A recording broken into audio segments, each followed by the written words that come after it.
और बहनों 35 ईयर्स तक विश्वास में रहा। 35 साल के बाद में उसका विश्वास परमेश्वर के ऊपर कमजोर हो गया और उसने ना ही परमेश्वर के दासों का सम्मान किया, ना ही उसने परमेश्वर के चुने हुओं का इंसान उनका ध्यान किया, बस उन्हें सताता रहा। हे भाई और बहनों, जब उसकी 39 ईयर्स तक जब उसका राज्य करते हो गया तो उसके एक पैर का रोग हो गया। हे भाई और बहनों, जब उसके जीवन में पैर का रोग हुआ तभी भी वो परमेश्वर के पास आके कभी प्रार्थना नहीं करता था। परमेश्वर के घर में आना भी उसने छोड़ दिया था।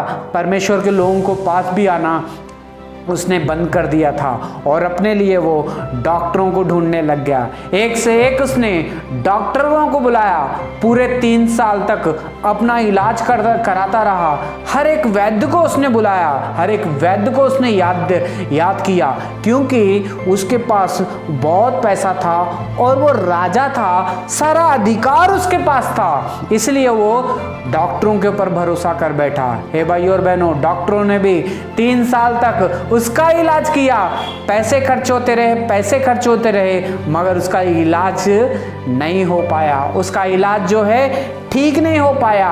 वचन में लिखा है कि उसने अपने परमेश्वर को याद नहीं किया, उसने डॉक्टरों के ऊपर भरोसा किया। हे भाई और बहनों, आज परमेश्वर इस वचन से हमसे बात कर रहा है। अगर आपके और मेरे जीवन में भी कोई रोग है तो भाई और बहनों, हमें डॉक्टरों के ऊपर भरोसा नहीं करना है, हमें डॉक्टरों के पास नहीं जाना है कि वो डॉक्टर अच्छा है, वो डॉक्टर अच्छा है। वचन कहता है कि पहले अपने परमेश्वर यहोवा की खोज करो तो वो परमेश्वर आपके जीवन में जो है आशीष देगा और आपके रोगों को ठीक करेगा। हे भाई और बहनों, आसा राजा ने भी जो गलती की थी वो यही थी कि जब वो रोगी बना तो वो परमेश्वर के पास नहीं आया, वो डॉक्टरों के पास गया, डॉक्टरों को ढूंढता रहा और पैसा खर्च करता रहा, लेकिन उसका कोई भी डॉक्टर उसका इलाज कर ही नहीं पाया। है भाई और बहनों, डॉक्टर अगर इलाज करता है तो वो ठीक होता है, तो इसका ये डॉक्टर के इलाज से इंसान ठीक नहीं होता है। इंसान तब खुश होता है, तब ठीक हो जाता है जब परमेश्वर उसे चंगाई देता है। जब परमेश्वर अगर उसे चंगाई नहीं देगा वो इंसान को, तो हम कितना भी क्यों ना इलाज करा ले, कितने बड़े बड़े डॉक्टरों के पास क्यों ना चले जाएं, कितने बड़े बड़े हॉस्पिटलों में क्यों ना चले जाएं, कितना ही पैसा क्यों ना खर्च कर दें, कितने ही ऑपरेशन क्यों ना खर्च करा लें, अगर हमारे जीवन में परमेश्वर की आशीष नहीं है, परमेश्वर का हाथ हमारे जीवन में नहीं है, तो भाई और बहनों सब फेल है। भाई और बहनों, आज परमेश्वर इस वचन के द्वारा हमसे बात कर रहा है। क्या आप भी बीमार हो तो आपके लिए एक खुशखबरी है।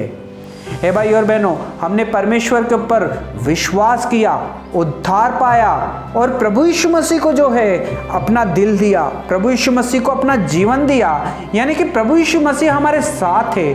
उसने हमारे रोगों को अपने ऊपर ले लिया, हम चंगाई पाए, इसलिए उसने हमारे लिए कोड़े खाए, इसीलिए वो क्रूस पे ऊपर चढ़े गया ताकि हम लोग जो है आशीष को पा सकें, उद्धार पा सकें, उसके साथ राज्य कर सकें। सब कुछ प्रभु यीशु मसीह ने हमारे लिए किया, इसीलिए किया जब हमारे जीवन में दुख और तकलीफ आए तो हम जो है परमेश्वर के पास जाएं, परमेश्वर के ऊपर भरोसा रखें, उसी के ऊपर विश्वास करें, तो वही है जो हमें चंगाई दे सकता है। प्रभु यीशु मसीह के नाम में ही चंगाई मिलती है, प्रभु यीशु मसीह के नाम से ही शैतान भागते हैं, प्रभु यीशु मसीह के नाम से ही रोगी ठीक होते हैं, प्रभु यीशु मसीह के नाम से ही कोढ़ी चंगे होते हैं, प्रभु यीशु मसीह के नाम से ही अंधे देखते हैं, प्रभु यीशु मसीह के नाम से ही गूंगे बोलते हैं, प्रभु यीशु मसीह के नाम से अंधे भी देखते हैं। हे भाई और बहनों,